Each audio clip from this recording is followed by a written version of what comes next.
Good morning, everybody. This is Tony Vernetti with Enphase Energy. We're going to get started in a few minutes. I want to give everyone a chance to join the session here today. Josh, I see that you're on. I'm going to make you an organizer so you can have control. You can see attendees, you can unmute yourself, etc.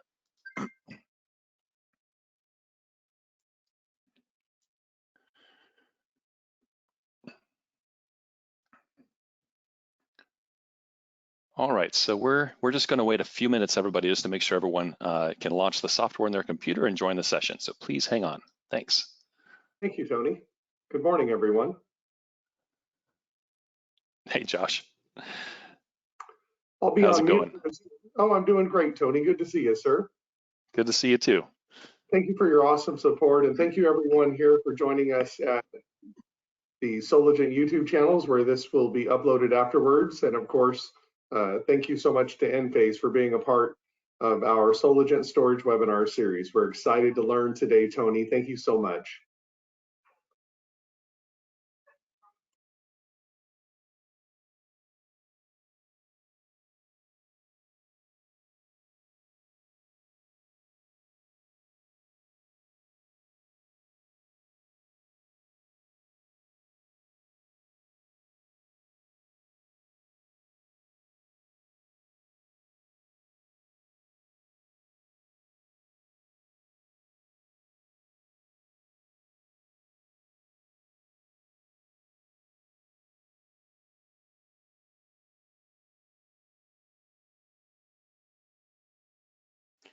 I was trying to make small talk and realized I was on mute. Oh, no problem. No problem. I've got a medical procedure next week, and the nurse was calling me to ask me some questions. And I was, you know how that goes with medical procedures. If they call you, they might play phone tag with you for 3 days, and so. Oh yeah, because they never pick up their phone. Bad timing. So sorry about that. No problem. I was just wondering if you were. I couldn't remember where you're located in the state, or even if you're in California, actually. So I was just wondering if you were impacted by the hurricane that hit Southern California this week. Amazingly enough, Tony, I'm in Visalia, Central California, and amazingly enough, we got some drizzle. We had one night with some downpour, but nothing crazy at all. It was not. I have seen so much worse storm-wise during the summer here in the valley throughout my life, and I'm 46, and this was just like nothing as far as how it hit Visalia, the Central Valley. That's. I mean, I grew up in Southern California, so I saw posts on social media or whatever from numerous people who said it was basically much ado about nothing. It was not as severe as it was made out to be, but you know, the news. Things can always go the other way. Better safe than sorry, right?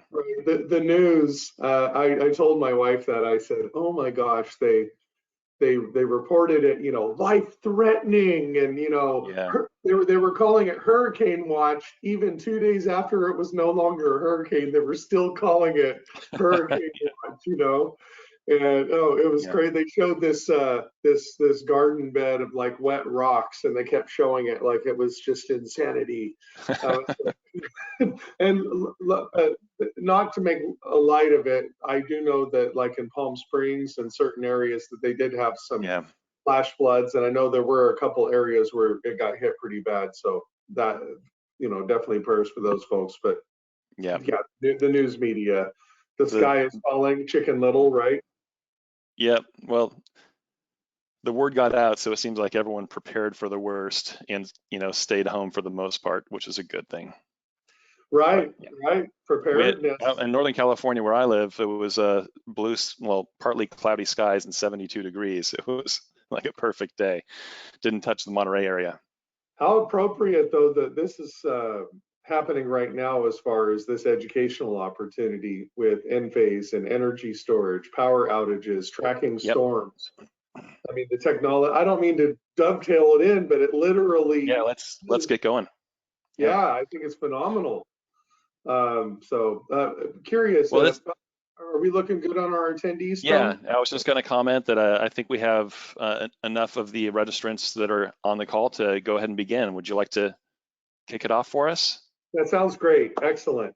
Ladies and gentlemen, thank you so much for joining us today, this educational opportunity. As you well know, I'm Josh Brum, Energy Storage Manager here at Soligent, the largest pure play solar distributor in the Americas. Our partner here today, Tony Vernetti from Enphase. Now, Tony is phenomenal. He's done a lot of customer-facing trainings for us, as well as trainings for our staff. And now joining us to educate the masses is a part of our Soligent Storage webinar series. So how exciting.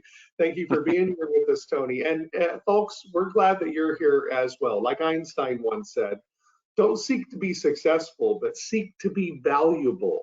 And that's exactly what you're doing today, investing in your education so you can be more valuable to yourself, your teammates, and your customers. We're going to go into a lot today, how to sell storage, specifically under NEM3 in California. So if you wanted to learn more about that, you have come to the right place. If you happen to have to run off, or part of your staff or sales team is missing this educational opportunity, do not fret.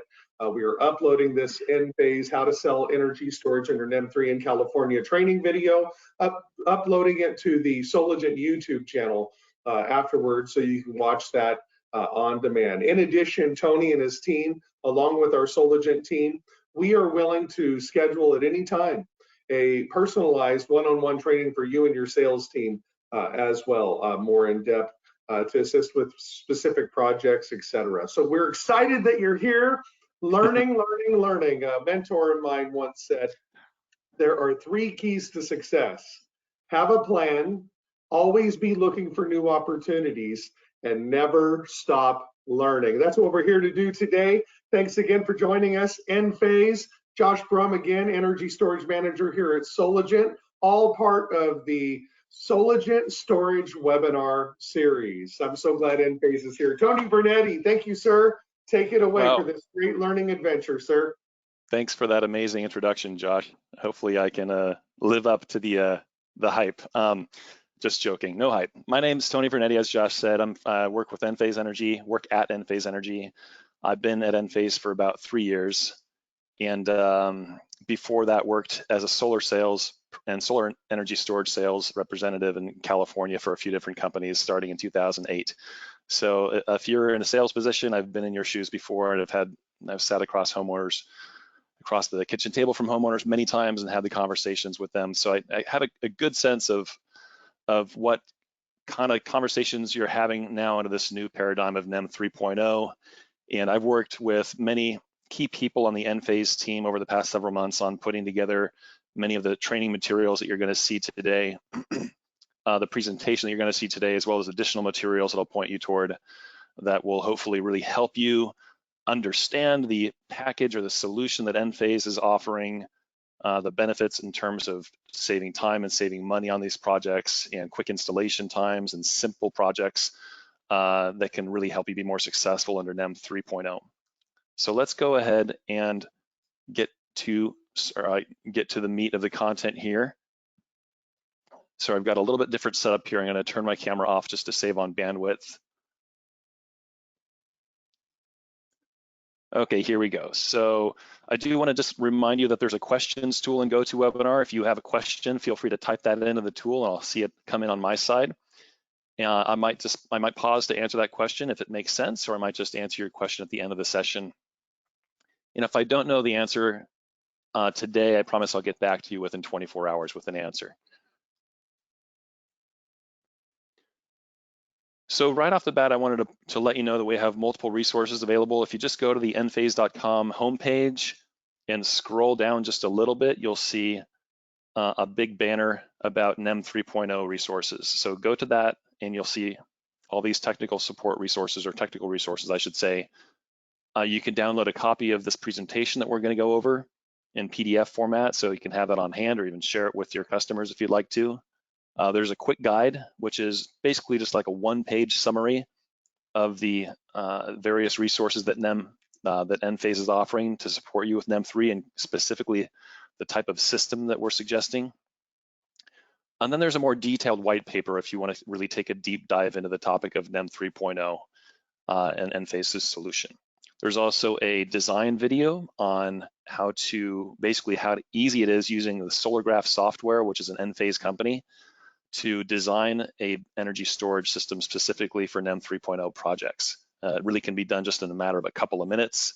And if we have time today, I'd actually be happy to do a quick demo of that for you. And we also have an installation video, which the point is to show how easy it is to install a grid-tied battery system. And we'll get into more the kind of definitions of what different type of systems are, but essentially a grid-tied system is a battery paired with solar, but without backup capabilities. The point is to reduce the installation cost, the project cost, and offer the most inexpensive battery to your customer, just simply for the sake of saving money under the new NEM3 rate structure. And there's additional documentation there as well. So these are the topics we're going to cover in this presentation. Introduction, we basically went over that already. The Enphase comprehensive offering, the various resources and tools that Enphase is providing to help you succeed under NEM 3.0. The advantage of using Solargraph to generate proposals, a couple details about the true up bill, and a conclusion.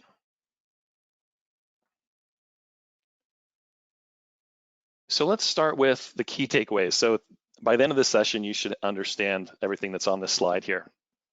So the first thing to understand with NEM 3.0 is that the cost of buying and selling energy either from the grid or selling it to the grid is time varying. And with NEM 3.0, what the goal should be to not buy energy during the peak periods, typically 4 p.m. to 9 p.m., because energy rates are very high during that period. You don't want to sell energy to the grid during the middle of the day. The preference is to store that energy in the battery. And then lastly, there's an opportunity to sell energy to the grid during specific time periods in August and September, and you can actually export the stored energy in the battery back to the grid to increase your credits and maximize the ROI. So then we're going to talk about how adding storage makes a difference. You can add a relatively small battery to a PV system, and it's going to increase the bill offset from 55%, roughly 55% with solar only, to up to anywhere from 70 to 90%, depending on the size of the battery. And that's going to result in a payback period for cash purchases of around 5 to 7 years, which is actually still pretty remarkable. I know in California, with our high utility rates and net metering 2.0, we're accustomed to seeing under 5-year payback periods. So payback is a little bit longer when you add energy storage, but because of the of how NEM 3.0 rates work, the payback is still quite short at 5 to 7 years. So the point is, it's not the end of the world. As Josh said, the sky is not falling. There's still a great opportunity in California. It's still probably one of the best, if not the best, market to sell solar in the entire country. And of course, with any kind of solar system, especially solar plus storage under NEM 3.0, customers are protected from future rate increases. And then we're going to go over the comprehensive solution from Enphase, which includes Solargraph design and proposal software, our distributed architecture of microinverters on the solar array and in the smart battery, as well as power control system, which helps avoid main panel upgrades, and then how the home energy management software solution works.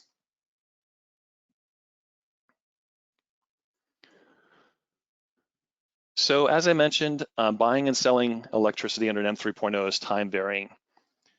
So here we have the mandatory time of use rates. So when you sign up for solar under NEM 3.0, you don't have a choice as to what rate, what tariff you're going to be on. You are forced onto one of these rates. Even though the one on the right, SDG&E, is an electric vehicle rate, that is the default rate for any solar customer going forward, because it has a very high difference between the peak rate and the super off-peak or off-peak rates. And that's true across the board. You can see there's a relatively high difference between the peak and the off-peak rate. So what they're doing here is incentivizing people to store energy in the battery during the daytime and then use that stored energy during the peak period when rates are highest and when demand and stress on the grid is the greatest. And there are estimated monthly fixed charges here as well of around $14 to $16 per each utility.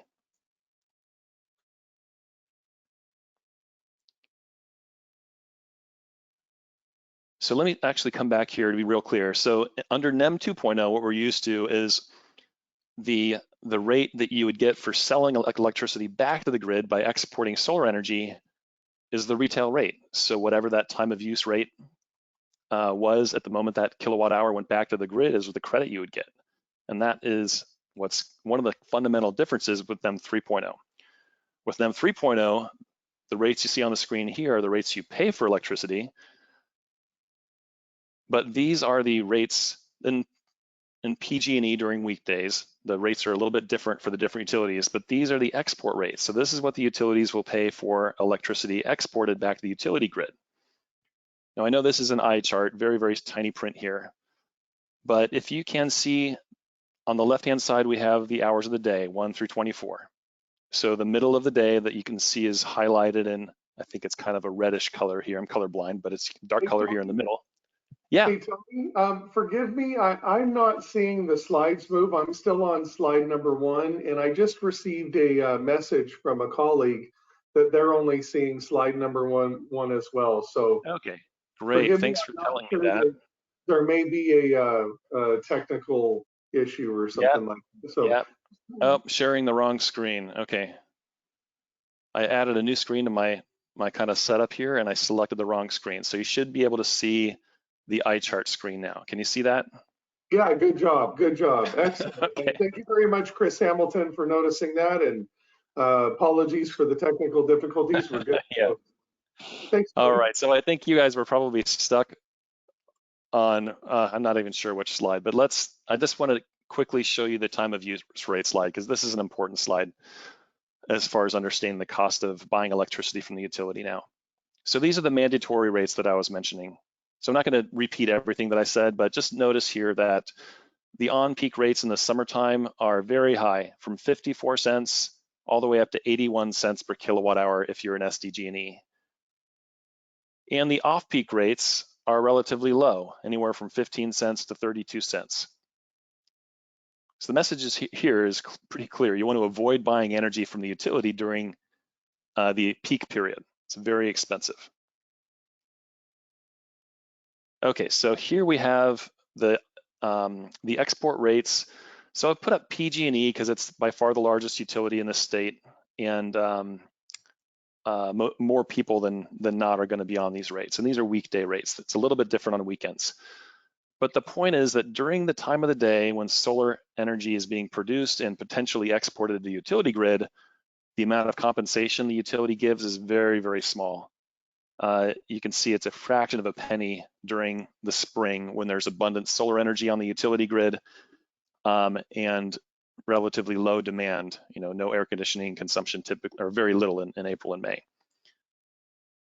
So the utility, basically, these rates are calculated by what's called an avoided cost calculator. It's a fancy term for what is this energy worth to the utility. So it's no longer the retail rate, it's whatever the utility has determined it's worth to them. And that's a very small amount of money typically during the day for the entire year.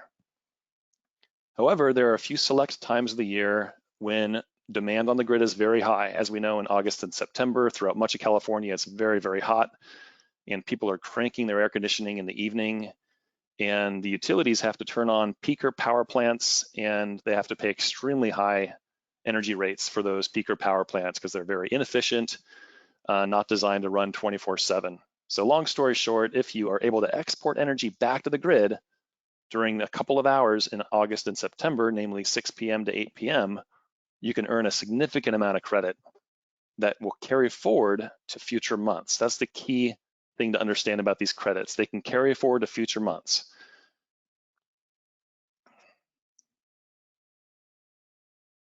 So hopefully this is becoming pretty clear to you. The advantage of having a battery connected to your system is that you can store your excess energy during the daytime instead of sending it back to the utility for pennies or fractions of a penny, and then use that energy during the more expensive period, the peak period in the evening, to reduce consumption of peak electricity or peak priced electricity.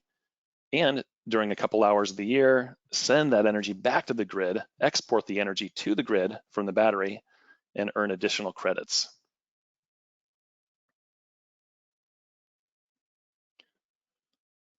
So that's the overall strategy. Now let's talk about what Enphase has put together in terms of software and hardware to help you out.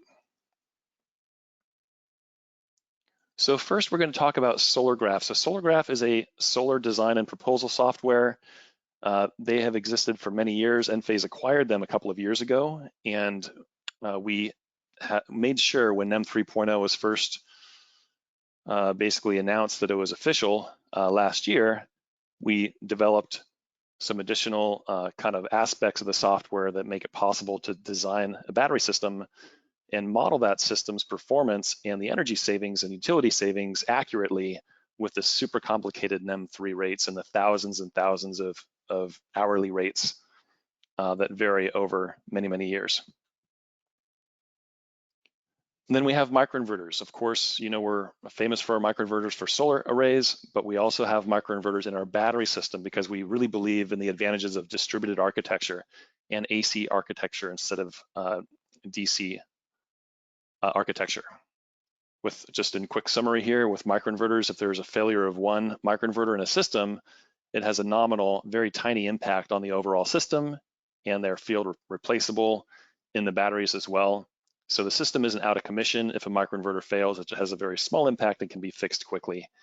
There are also advantages to performance and flexibility with design as well. Our smart modular battery systems come in relatively small building blocks of between 3 and 5 kilowatt hours, depending on which model you go with. And they're designed to be quick and easy to install, especially the latest 5P model, which uses a hardwired communication hardware set. And we also offer, as I mentioned, an option to install a battery with solar without all the additional components and labor required for a backup power installation. Of course, you can also install a backup system that when it's connected to the utility grid will also take advantage of the NEM3 rate structure. The IQ combiner we offer has built-in power control system for main panel upgrade avoidance. We'll touch on that in a little bit more detail.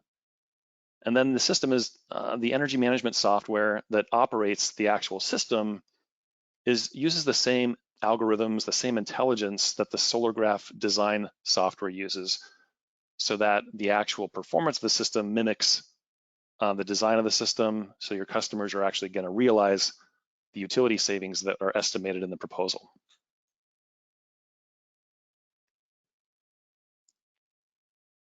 So we're going to go through a couple of diagrams here. This one is just to sort of set the stage. This is your conventional solar only system. This is what was installed most of the time under NEM 2.0, unless a customer needed resilience and backup energy storage, et cetera. With the Enphase system, the IQ microinverters are connected to the solar panels, of course, and those are all then connected into the IQ combiner, and that feeds into the main panel. This is a grid-tied system, obviously, designed to typically feed back electricity that's produced back to the utility for credit. So now under NEM 3.0, we don't expect this system to be really installed very much in California. Some companies are offering it as an option to customers, just so I think it's more of just like a sales strategy to show customers the differences and be really transparent about kind of the shortcomings of solar under NEM 3.0. But as I mentioned early on in this presentation, a solar-only system under NEM 3.0 will only offset around 50 to 60% of the utility bill if it's sized for a 100% consumption offset. Now, sometimes I get the question, what if you just grossly oversize the system? Can you do a 200% consumption offset and get a higher bill offset? Well, the answer is sort of to a degree, but there are diminishing returns as you get to larger and larger PV sizes, because inevitably there's going to be significant amount of consumption in the evening when the solar system isn't doing anything at all. So you really can't avoid paying much of your peak prices if you have solar alone. Now we have the two use cases we expect to see installed in California going forward. First is solar plus battery with backup capability. So with this system, you're going to have the same components I mentioned, IQ8 PV on the solar array, the IQ combiner. then you're going to have the IQ system controller, which is Enphase's smart switch or microgrid interconnect device if you want to get really technical.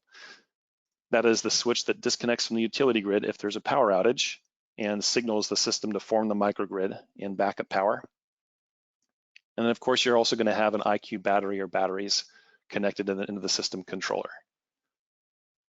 Now here we have a whole home backup depicted, but it's also very common in California and anywhere for that matter for it to be a partial home backup system where you would have some of the circuits from the main panel relocated into a sub panel, and that requires significant amount of labor as well.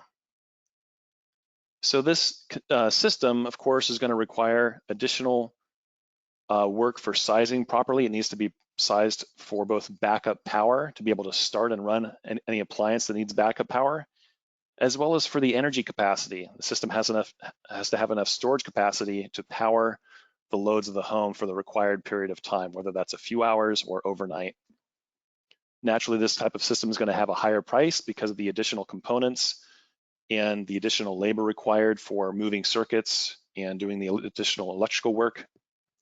But to be clear, if someone installs a backup power system like this, it also is going to take care of the NEM3 quote problem, as stated here. It'll still be able to operate in savings mode to maximize savings and export energy to the utility during those select hours in August and September.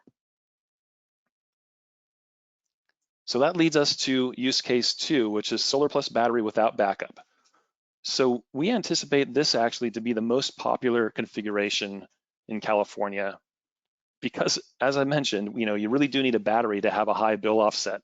And I expect that most customers who are looking at getting solar are not really going to be satisfied with just a 55% bill offset.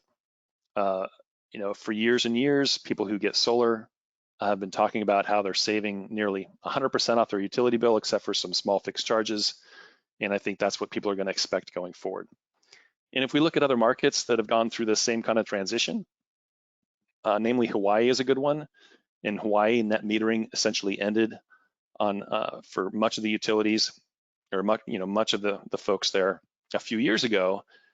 And now their battery attach rate is very high. It's like 90% or something like that. So this system, obviously, it states it right in the title, it does not have backup capability. The point of adding a battery here is solely for saving money. So when you're talking to customers, you want to be really, really clear with them that this is not a backup battery, it is a money-saving battery. Now, there are a few reasons why this configuration is going to be significantly less expensive compared to a battery with backup.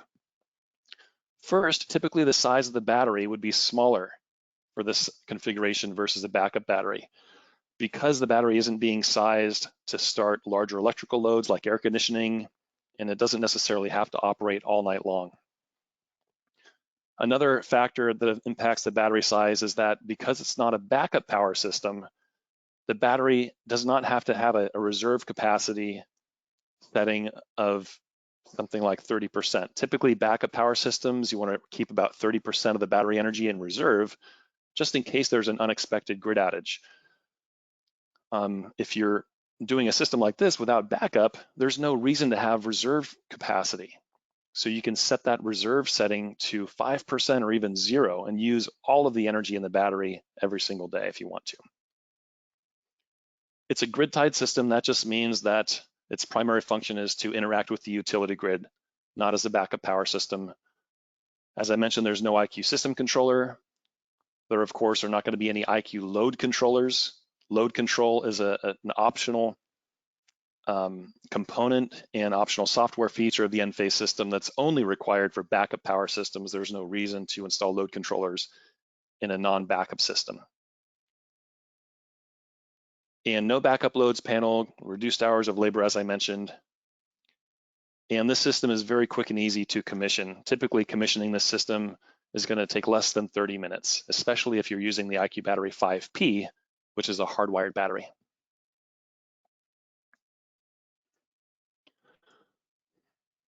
So these are the two operating modes that most people are going to set their system to under NEM 3.0. The first mode is self-consumption mode. This is actually just here for information. This is not the the best mode for maximizing savings. Self-consumption mode does exactly what the title suggests. It prioritizes consumption of energy that's either produced by the solar array on site or energy that's stored in the battery for use on site. So anytime during the day or night, it prioritizes use of that energy versus the utility. The difference with savings mode down below is that it prioritizes use of stored energy and solar energy during the peak period. So during the off-peak period during the day, even if the solar system is not producing enough electricity for the home at that moment, it's not going to draw from the battery because it wants to keep the battery completely full so that once the peak period begins at 4 p.m., typically, it's going to discharge that battery to match the home's energy consumption and offset hopefully 100% of the consumption of the home. And savings mode also has the additional feature of exporting energy to the utility grid during that 6 p.m. to 8 p.m. time period in August and September to earn additional credits. So if you look at this little graph right here, you can see in that evening period, you've got that large spike, which indicates battery discharge and also exporting to the utility grid. So typically what a grid-tied battery without backup would be set to is savings mode. And if it's a backup battery, you could also leave it in savings mode and then turn on Storm Guard, which would switch it over to full backup, switch it over to full backup if there's a storm or other weather event that's approaching that could potentially knock out power in the region.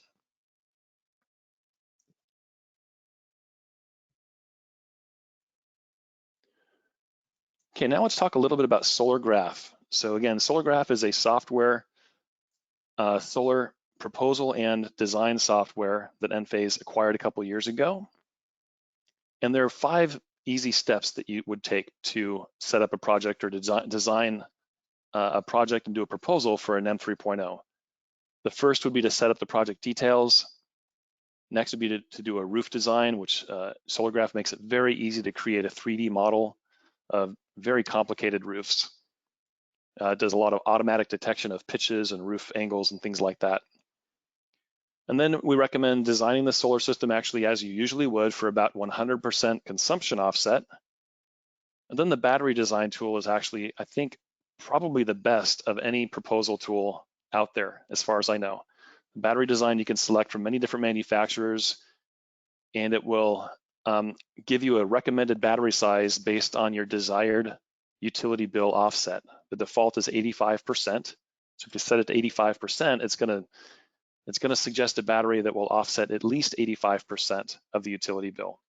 And it usually ends up being around, of course, 85 up to around 90%. At 90%, that's the point at which it doesn't make sense to add additional batteries. And as I mentioned, it looks like we're gonna have enough time today. I'll pull up SolarGraph and actually do a demo for you guys. And then lastly, generating a proposal. With SolarGraph, you can generate digital proposals that can be emailed to your customers, and you can also offer up to 3 options, which I think is a great thing to do under NEM 3.0. You can offer them an option for a grid-tied battery without backup, and also an option for a backup power system. So the customer can compare the ROI and the payback period for those different options and make the choice themselves.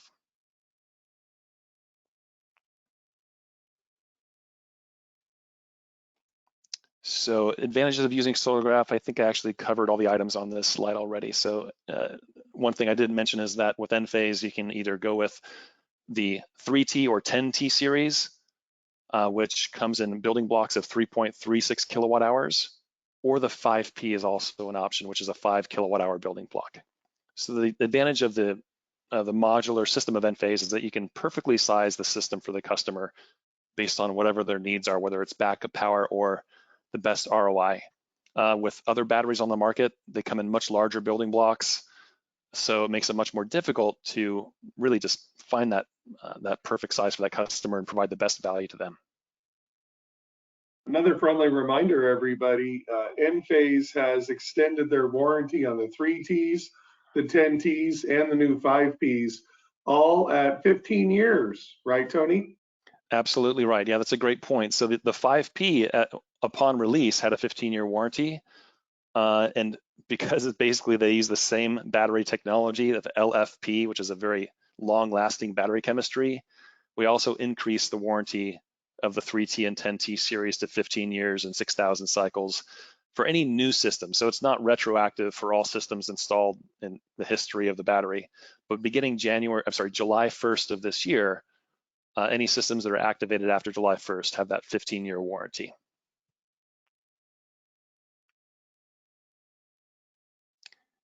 On key financial metrics that you'll see in the Solargraph proposal are listed here, kind of your basic items. The things that make the biggest difference, I think, are going to be the payback period. That's a very easy to understand financial figure that most homeowners gravitate toward.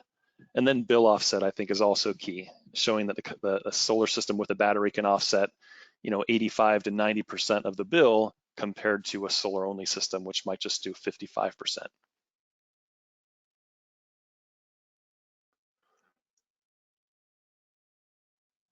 So here, I know they get, again, an eye chart here, very, very small print, but I wanted to just show you how we've come up with the recommendations that we have.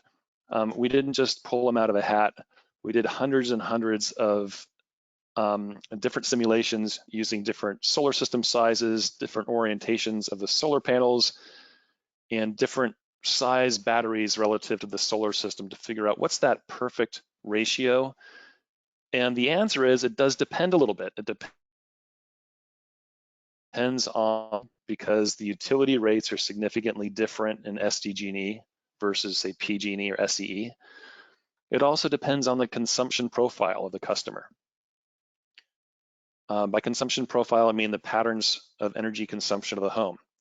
So we have a little graph on the right side here, which illustrates your average or typical consumption profile in California, where you see a little bump in energy consumption in the morning as people wake up, turn lights on, start, cook breakfast, etc. It kind of levels out throughout the day. And typically it ramps up in the evening as people come home from work and or school and cook dinner, turn on your entertainment, etc. So the reason why this is important is because the higher the portion of energy that's used in the evening, the larger the battery that's going to be required. In other words, if energy consumption is lower in the middle of the day than it is during the evening, that means there's going to be more excess solar energy during the middle of the day to store up for later. The opposite of that would be a family that works from home or a retired couple that's home most of the day. Their energy consumption might be a lot more even throughout the day and wouldn't have as much of a spike in the evening. That type of consumption profile would need a smaller battery because there's less excess during the midday period to store up for later use. So again, with Solargraph, you can do a few different things to make it as accurate as possible. You can import green button data from the customer, and then the simulation and the analysis is going to be done using their actual real world consumption patterns. Or you can just import monthly data like you usually do, monthly kilowatt hours, and you can select from a number of different consumption profiles. So you want to interview the customer, find out what their energy consumption patterns are like, and then select a consumption profile in Solargraph that's similar to what they how they use energy in the real world. So here we just stated a couple of assumptions here so you know what we're basing these numbers on. We have the solar cost at $3.30 per watt. I know this might sound low. This is a price that the Public Utilities Commission used when they did their analysis for NEM 3.0, so that's what we're using here. And we have the storage cost at $1,400 per kilowatt hour, just a flat per kilowatt hour price. This is actually, I think, a pretty reasonable price for an installer to charge. By that, I mean there's a decent amount of profit built into that price, especially for a grid-tied system that doesn't have backup capability and all that additional expense. So what I wanted to draw your attention to down here are these highlighted lines here. So the first highlighted line is solar only without storage. So you can see it's a 7.6 kilowatt PV system with no storage attached to it. Consumption offset is 100%. So 100% of the kilowatt hours the home consumed is how much the solar system is going to produce annually. And then you can see the bill offset here is around 58%. And the lifetime savings is a little bit over 100,000. and payback is 5.3 years. So there may be some customers that see this and think, that's good enough for me. I don't want a battery in my home. I just want solar. It's still a very good investment when you look at the numbers. So that's what the customer wants. In some cases, that might be what you want to sell them. However, if you look at the next three highlighted lines, you can see how much of a change or how much of an increase in savings and bill offset are a result of adding energy storage. So let's just look at the middle one here, a 10 kilowatt hour battery. That's going to increase the bill offset from 58 up to 81%. And the lifetime savings goes up to now $131,000. So that's what we're saying here, investing around $10,000 in a 10 kilowatt hour grid tied battery, that's the net cost after tax credit roughly, is going to yield about $28,000 of an additional lifetime savings. Now the larger, if you go up to one larger battery size, add another 3.3 kilowatt hour battery. So the total battery size is about 13.4 kilowatt hours. That bill offset's going to jump significantly again up to 89%. And the lifetime savings goes up about $6,600 additional. So adding the optimal battery, in my opinion, for maximizing bill offset and lifetime savings is going to be this 13.4 kilowatt hour battery for this customer. Now, if you were using Solargraph and you added another battery and went up to 16.8, it would run the calculations for you and it would show you that the bill offset doesn't increase significantly at this point. So the message I'm trying to convey here is if you go from 13 up to 16.8 kilowatt hours, it doesn't benefit the customer. So this is what I mean by right sizing the battery. If you were offering a different brand of battery that came in only 10 kilowatt hour sizes, you'd have to offer, a 10 kilowatt hour would be undersized and not providing the maximum bill offset. And a 20 kilowatt hour battery would be grossly oversized and would result in a significantly higher payback period. So with the Enphase solution, you can right size the battery for maximizing bill offset and lifetime savings. So I'm actually just going to pause here to see if there are any questions. We do have a relatively small group here, so I'm just going to go ahead and unmute. I'm going to unmute everybody, and feel free to unmute yourself on your side and ask a question or type a question into the questions interface. And Josh, I imagine you have some questions or comments as well. So what do you guys think about this? Does this seem like something that you could sell to your customers? I do. I believe that it's good. That's the right answer, Josh. very viable, especially with the software technology that Enphase has prepared to make this an easier job to explain to customers. Is this a tool they can have, salespeople can have on I don't know, like a tablet or something when they go into the home, or is this something they have to get the information, go back, and then create a report of some kind?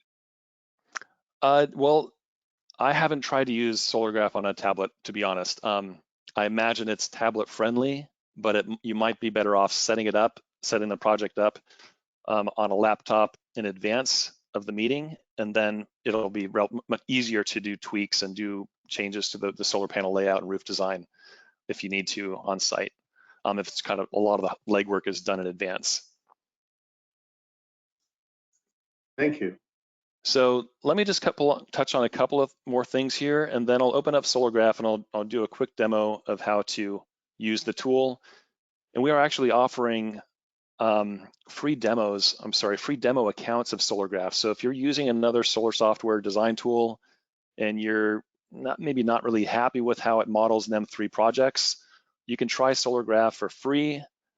If you do sign up for Solargraph, we're actually offering free permit sets for a period of time as well. So that's a very significant value. I think typically those go for a couple $100 a piece, and I know that you can get several of those for free right now if you sign up for Solargraph. So I'll give you more information on that later, Josh. I don't have it at my fingertips. Okay, Yeah, so an interesting thing, yeah, you're welcome. Interesting thing about the true up bill, there's a little bit of confusion out there about what the true up bill means under NEM 3.0. So with NEM 3.0, in terms of your electricity charges, you're required to pay those every single month. And that's different than NEM 2.0, where you didn't have to pay for anything month by month, you just had to pay once a year.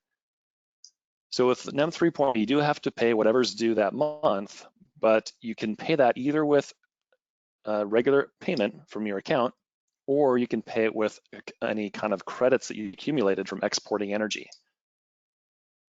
And related to that, customers under NEM 3.0 are allowed to change their true up date one time. And the reason they did that is because there's a big difference because of the export credits being heavily weighted in August and September, the date or the month of the true up really makes a difference. And I'm actually going to skip ahead to this slide here. First, I'm going to show you what a bad true up date would look like. So I guess the first thing to understand is that the credits that have accumulated over the annual period don't carry forward past the end of that annual period. So for example, if your true up date was in October, all the credits that you earned in September, right before your true up date in October, would not carry over. So if you had an optimized system and a decent sized battery and you earned, say, like $600 worth of credits in October, those would disappear and you would not be able to use those credits to pay for any utility charges the rest of the year. So customers, what we're recommending customers to do is to contact the utility after their system has been PTO'd and set the true up date to June. If you set it to June, that means that all the credits that you earn in August and September are going to carry forward and apply to any utility charges that you may have for buying electricity during the peak period or for whatever reason throughout the rest of the year. So here you can see the accumulated credits in September are gradually decreasing as those credits are applied toward your monthly bill. Now, this is not something that I know a whole lot about as far as how to actually do this with the utility. It's just my understanding from attending many CALSA webinars that this is an option with all three investor-owned utilities in California. So I'm not sure if installers can do this or if the customer themselves has to contact the utility to change the date, but this is what we recommend.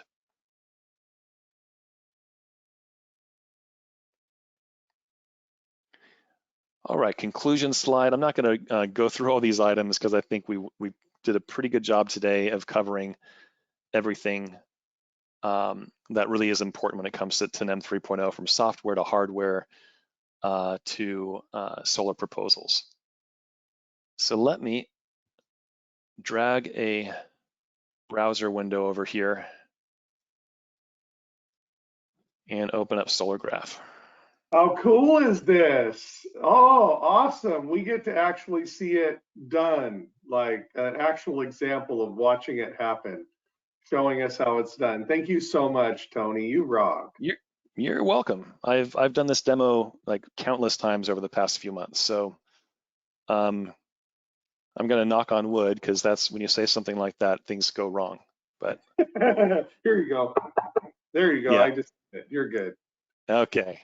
So, this is your dashboard page. To start a new project, you just click the little plus symbol, enter the address.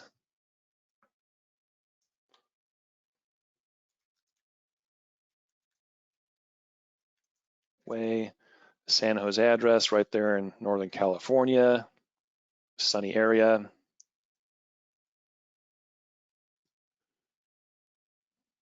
And it does actually give you, if you're in California, it does bring up this little window that tells you about some of the things you need to be aware of for NEM 3.0 projects, but I'm going to show you live, so we don't need that right now. So the first thing is project details. You can use the default image, which is usually a really high quality image from Nearmap, but you can also upload your own image if you like taking drone photos or something like that. But the images are usually great. Then come down to energy consumption. It's automatically going to default to the utility that is applicable to that address. and it's going to select a tariff for you of E1 in PG&E. My understanding is that the more common tariff in PG&E is, I think it's ETOUC, but regardless, select the actual tariff the customer's on today.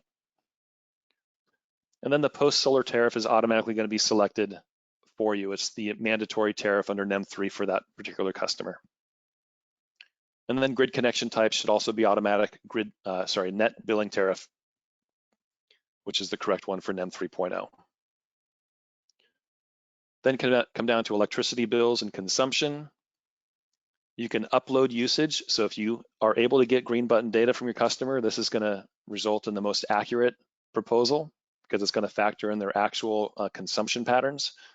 If you don't have access, you can click on estimate, and here you can enter consumption for month by month for the entire year. There's a number of different options here. To keep things simple and quick for today, I'm just going to enter annual bills / usage.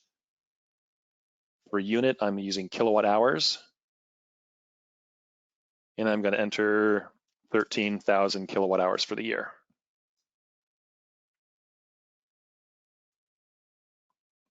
And it spreads the consumption out throughout the year based on, I believe it's NREL data on what typical consumption patterns are for that region. And then down here, if you are just entering month by month data, like I just did, you want to select the most appropriate consumption profile for that customer. So the default residential one is similar to the one that I showed you before, where it's a little higher in the morning and significantly higher in the evening. This is sort of your average consumption profile in much of California. But you can also select, say, retirees or working from home couple. And this consumption profile is on average a lot higher throughout the day. Not such a dramatic difference between the evening and the middle of the day. So let's go back to default residential and create design. It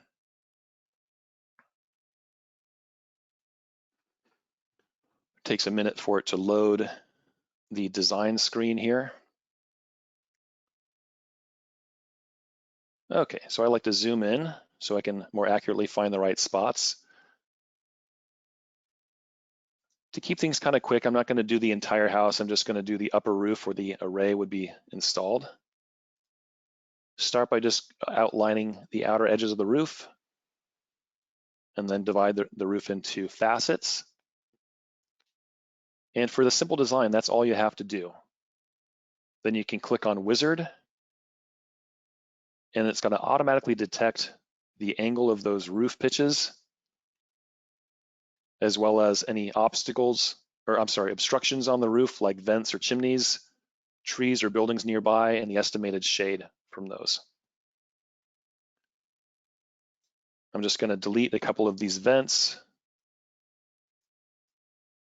and then move on to solar design. I wish deleting vents were that easy in real life, right? I know. Oh man, I heard from like the Wild West early days of solar what contractors used to do to vents, like dormer vents that were in their way, a couple of swift kicks with a heavy boot to smash them down. Hopefully that's not standard practice anymore. So here you can select shading wizard. It's going to calculate shading on the roof, and it's going to give you a nice heat map that's going to show very clearly which facet of the roof is going to have the highest irradiance and energy production.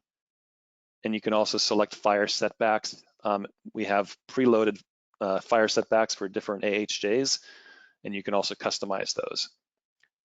I'm just going to go straight to the Add Panel tool and select the roof plane that I want to add panels to, and it's going to fill it up with the panels that are preloaded into my profile here. So they're 400 watt Q cell panels and IQ8 plus microinverters.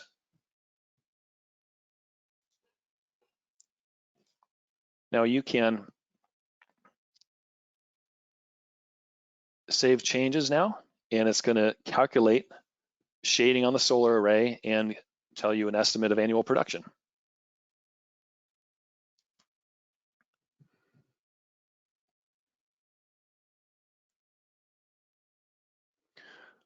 Okay, so this black box on the right is a great place to kind of pay attention to when you're sizing systems. So the consumption offset is very, very high now. It's 187%, much higher than we need. I know that 19 panels is about right, so I'm actually just gonna grab the middle node on the right and drag it over, and you can see the panels going dark that are being removed. And I'm gonna leave that many panels and hit calculate again and see what it comes up with.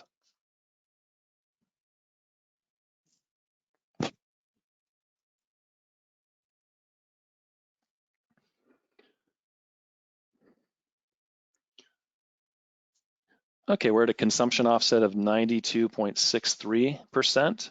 So we're pretty darn close. I'm just gonna add a couple more, and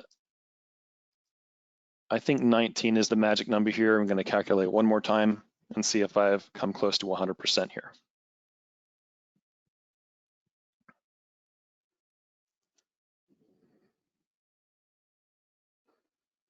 Okay, consumption offset's 97%, so very close to 100. I'm gonna leave it there. And now I'm gonna go over to battery design.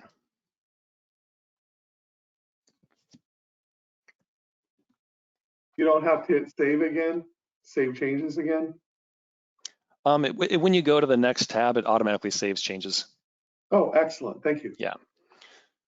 So here under battery needs, if it is a backup system, you can select this box and it'll bring up the backup tool. We're just gonna do a simple grid-tied system here. So select the manufacturer. I'm gonna select Enphase Energy, of course. And I'm gonna select the IQ Battery T. And I'm gonna select grid-tied battery. This ensures that the price of the battery is for the grid-tied battery as opposed to backup. These are settings that you can configure in your company profile. And it's also gonna make the battery image that's gonna go on the proposal look like a grid-tied battery, and it's not gonna include the system controller. And use optimized savings for NEM 3.0. You wanna make sure that that is checked. That's going to model the project using all the intelligence that I described for NEM 3.0, including exporting energy to the grid. And for battery mode, it's going to be by default on savings on electricity bill.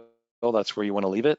And the target bill offset percentage is 85%. I'll leave that there and click show battery recommendation.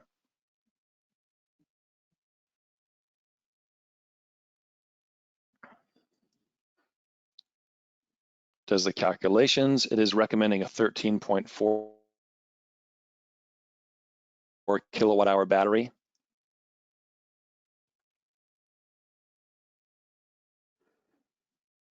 And if we look over here in the black information box, again, it's going to tell you what the utility bill offset is. So we're at 88.68%. So that is really kind of the sweet spot, around 85 to 90% bill offset. If we add more batteries, increase the battery size, we'll likely see a very small increase to the utility bill offset. So unless the customer is planning on increasing their consumption in the future, this is the right size battery for them. So I'm just going to hit save change, and go to proposals and then open web quote.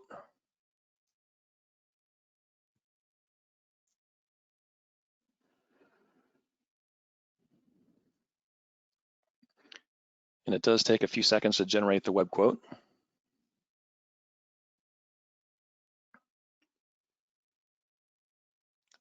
And these, the proposals are very customizable in Solargraph as well. So you can change the images, you can change the contents of the proposal and really make it your own. So it doesn't look exactly like competitors of yours that are using the software as well. Can they put their business logos or anything like that on it? Okay. Yes, absolutely. Yep. Okay, so we can see the solar system specifications and the battery specifications here. You can select indoor or outdoor, just changes the image to make it look like it's in a garage or on the outside of a home. What I really wanted to show you down here is the savings. So here we have the estimated old bill at $434 a month, and the estimated new bill at $49 a month. So that's that 88% bill offset. The estimated bill savings or bill difference, as it says here, is $385 a month. So this is the high bill offset that solar customers, solar shoppers are really looking for. And then we have pricing information, same assumptions that I used or showed you in the proposal earlier. So the cost after rebates and incentives is around almost $31,000 for this good sized, almost 8 kilowatt PV system and 13 kilowatt hour battery. And scroll down a little bit further, you can see usage breakdown. What I find really interesting is if you select the month of September here, you can see the bill offset. So if you're reviewing this with a customer, you can tell them, remember how we talked about how the utilities pay a lot of money for energy that's exported during specific periods? Well, the Enphase system in September is going to export that battery energy during that period to earn those additional credits and save you money. So you can show them right here on the graph, this is what the Enphase system is doing.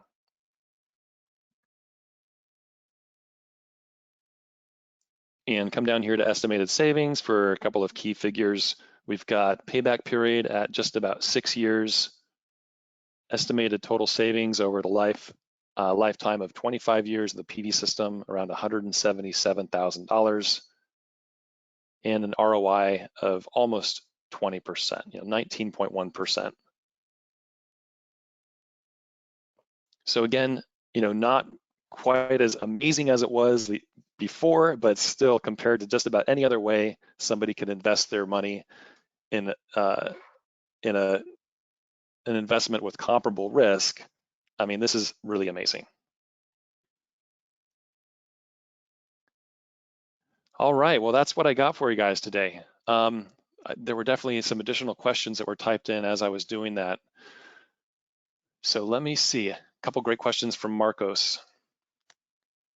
Marcus is saying, I think $3.3 per watt is even a little high on solar pricing. So if installers want to give up more margin, the payback will be even better. Yeah, you're right, Marcos. Like like I said, I've given this presentation many times. There are companies out there that have different business models that are charging over $4 a watt. But customers that are going through Energy Sage, for example, are getting quotes that are under $3. So I think you're right, $3.30. If you have a very efficiently run business, there's definitely some decent margin in there. And a question about credits under NEM 2.0, were true-up credits carried over in NEM 2.0? So if you're talking about normal credits for exporting energy under 2.0, those didn't carry forward.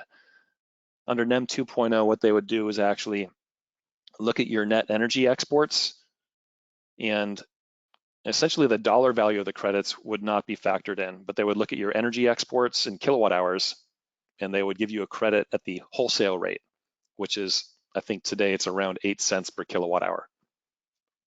So you wouldn't get the full 30 to 40 cents per kilowatt hour that you would normally get. You would only get the wholesale value credit carried forward under NEM 2.0, to be clear. And that's actually true. It's a very minor detail, but that's exactly the same under NEM 3.0. At the end of the year, if your net energy exports are, what's the right, positive or negative, whatever. If you've exported more energy to the utility than imported at the end of the year, they do give you credit at the wholesale rate that does carry forward. But that's typically going to be a very small amount. And another question from Marcos, if a customer thinks they will increase their usage in the future, is it better to increase the PV size or the battery size or both? So I would say both. After the analysis we did, all the analyses that we've done shows that there's kind of an optimal relationship for a given customer between the size of the battery and the size of the solar system. So that customer anticipates increase in their consumption in the future. Maybe they're gonna get an electric car or replace their air conditioner, or I'm sorry, install air conditioning or something. Then you want to account for that in the size of the PV system, and then also adjust the battery size accordingly. And under NEM 3.0, you're actually allowed to install a PV system that's up to 150% of the historic energy consumption. I think you have to sign some sort of attestation saying that you anticipate an increase in energy consumption, but you can oversize by 150% or 50%. Sorry. Question from Jose. Can I use the second battery just to push energy back on the grid during peak pay times while using the first battery to power the home during that same peak period to peak shave? So, I mean, the battery system works all together, Jose. The batteries don't operate independently, but I think that the result at the end of the day is going to be the same. Essentially, the battery, when it discharges during the high value periods, first, just because of physics, the energy is going to feed the loads first, and then any excess is going to feed back to the utility grid. So say you've got a, let me see if I can do the math real quick here. So you've got a 10 kilowatt hour battery. The power output of that battery is 3.8 kilowatts. If the home's using 2 kilowatts at that period, then 1.8 kilowatts is going to be exported to the grid. Does that make sense? So, 2 kilowatts of power are going to serve the home's loads, and the excess power is going to feed back to the utility grid.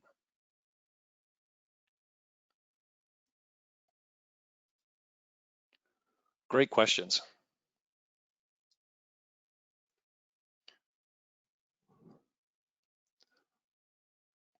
All right, everybody. Well, that's all I see for questions coming in.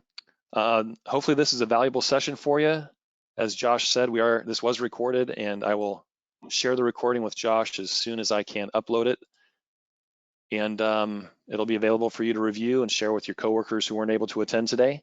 And if you do have any additional questions, send those to myself or send them to Josh, and he'll get them over to me, and I'll reply myself or get an answer from an expert here at Enphase. As always, fantastic job. Tony Vernetti, Enphase. Thank you. What a gentleman and a scholar. We're thankful that you were here today, and thankful for your great support in helping us help our customers thrive, especially under NEM3 here in California. We appreciate your great support, Tony. Thank you. You're very welcome. Happy to be here. Folks, have a great day. Yeah. Just like Tony said, if you'd like to get a one-on-one training, you'd like to have an opportunity to learn more, email me today, storage@soligent.net. That's storage@soligent.net. I can connect you with Tony and the different resources that he was talking about. Happy to do that. In addition, a recording of today's webinar will be uploaded to the Soligent YouTube channel. Make sure you like the video, subscribe, share with your team. Again, a personalized one-on-one training for you and your team is available as well. Email me today, storage@soligent.net. Here with Enphase Energy and, of course, Soligent, the largest pure-play solar distributor in the Americas, all part of the Soligent Storage webinar series. Thanks so much. Happy selling. And again, contact us if you want to find out more at storage@soligent.net. Again, email us storage@soligent.net. Thanks again and have a great day. Thank you, Tony. Thanks, everybody.